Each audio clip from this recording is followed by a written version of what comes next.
Alright, we're going to start this recording on 7-3 with the law of sines. What we're going to do is, if you notice, here is the law of sines, and you need to remember this. Sine A, a sine of angle A over side length A equals the sine of angle B over the side length B, and the sine of angle C over the side length C. What you need to be aware of is that the sides are always opposite the angles. So side C is opposite angle C, side B is going to be opposite angle B, and side A is opposite angle A. And the law of sines can be used to solve triangle problems where you know a side and two angles, right here, or you know two sides and an angle, right there. Or you know two sides, or you know two angles. So there's different ways that you can use the law of sines. So example 1, there's just two examples actually for us this time. Example 1, it says find all the missing parts for this given triangle. Well, the first thing you need to do is you need to go through and label your triangle, triangle ABC. And then their side lengths will be A, again, opposite side, angle A, side B, and we label those with lowercase letters as opposite angle B, and side C is opposite angle C. Then fill in the values that you know. Well, B, angle B, is 30 degrees. Okay. We know that angle C is 45 degrees. And we know that side B is 9. It doesn't give us a measure. It could say centimeters or inches. So this is where we got all that information. Up here is given in the problem. So we need to solve for angle A, and we need to solve for sides A and C. So the easiest thing to do, we know that all the angles in a triangle add up to be 180 degrees. So we can find the first thing, we'll just put first thing, we're going to find angle A. So angle A is going to be equal to 180 minus the sum of the other two angles, which are 30 plus 45 degrees. So that's 180 minus 75. And y'all have calculators. And that will turn out to be 105 degrees. So we write that over here, that angle A is 105 degrees. And probably a good idea to go back and label your picture. Okay. Now the pair that we know both things, the side and the angle, is B. We don't know both of either A or C, but we know the side and the angle B. So that's the pair you're going to use as you go through and work the rest of the problems. So we need to find side length A. So the step 2 is to find side length A. So you're going to do sine of 30 over 9. Those are the two things we know. That's sine B over B. And that's going to equal sine of A over A. So that's the sine of 105 over A. Now you're going to cross multiply to find that. So when you cross multiply, you have A times the sine of 30, and that's a number, sine of 30 when you put it in your calculator, equals 9 times the sine of 105. And you'll remember that your calculator is going to have you put these in parentheses. Now that doesn't get A by itself. We need to get A by itself to solve it. So what you'll do then is divide through by sine 30 on both sides. So it's going to become 1 over here. Now everything on the right side of the equal sign is a number when you put it in your calculator. And so A is going to equal 17.387. You should get that when you punch it in your calculator. So take a minute and do that.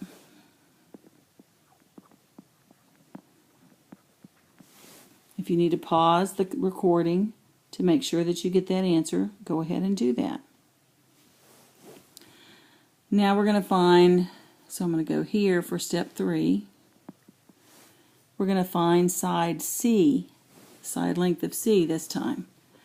So we know again sine 30 over 9 equals the sine of 45, because that's the angle of C over side length C.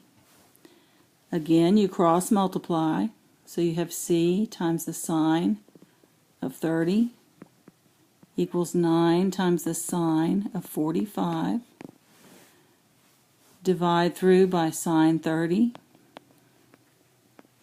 So you're left with just C. And so C is equal to 12.728. So you go up here and 12.728. So those were fairly straightforward. And this is a little easier example than we'll have for example 2. But it's also pretty straightforward. The law of sines is really not too bad. It's sine A over A, sine B over B, sine C over C. They're all equal to one another. So let's look at the second example. Again, we want to label our triangle ABC. And we want to label the parts that we know. Now this obviously does not look like an obtuse angle, but we're going to label B 130 degrees because that's what it tells us it is. Side B across from there is 15 according to the data that's given to us. And side length C is 11. And we don't know A, and we don't know either one of the two angles. So we can't just subtract from 180 this time to get the other angle, which is a little harder. But we do know a pair. We do know the side B and the angle B. We don't know either one in terms of A, and we only know the side length for C.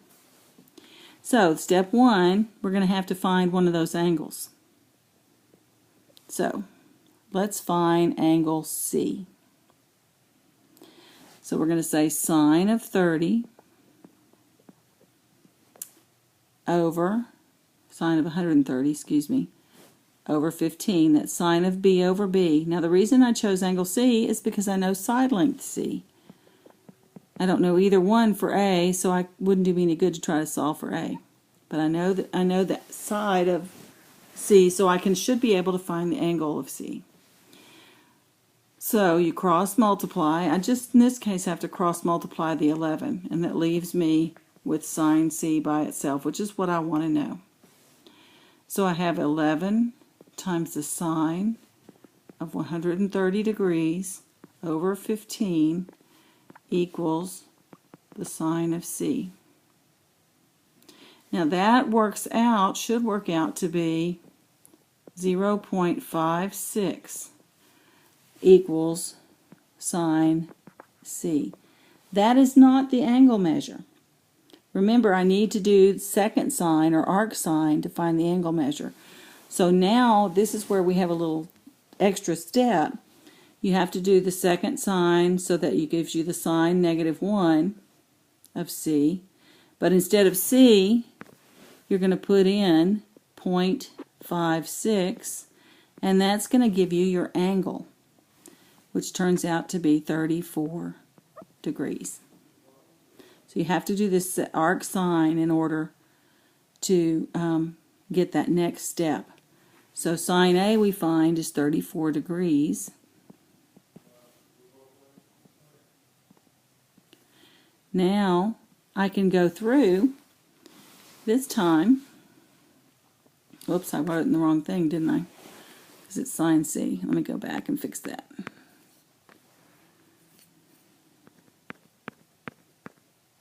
Okay, I'm going to write it where it's supposed to be, NC. 34 degrees. Now we're going to go back and find sine A. Well, that one is easy. I know this one, 34. So now I know two angles of the triangle. So I can go back and just subtract from 180. So the next step, to find angle C, I'll say angle C is equal to 180 degrees minus 130 plus 34, or 164. I keep putting the wrong angles. I don't know what's going on. Fix that. Angle A is what I'm looking for, not angle C. Okay, so angle A, then, when I do that math, is 16 degrees. So angle A here is 16. And I'll write that. Can't get this to move. Write it over here. Angle A is 16 degrees. Okay. Now we know the angle. We need to know that last side, side A. So we know two angles. We're looking for a side. So 3, we'll go back and use the B combination.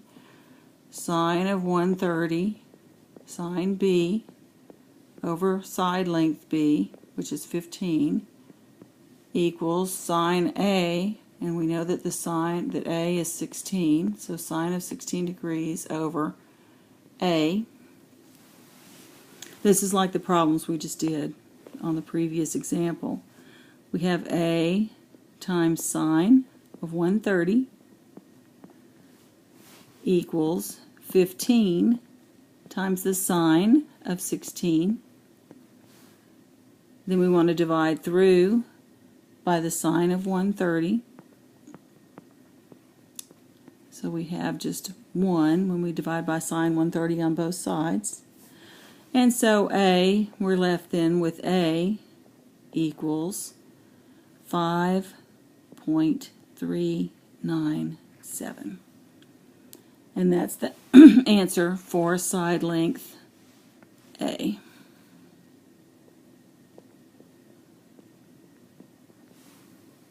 Alright, that is the law of sines. You'll have some homework on that. We're going to tackle next the law of cosines.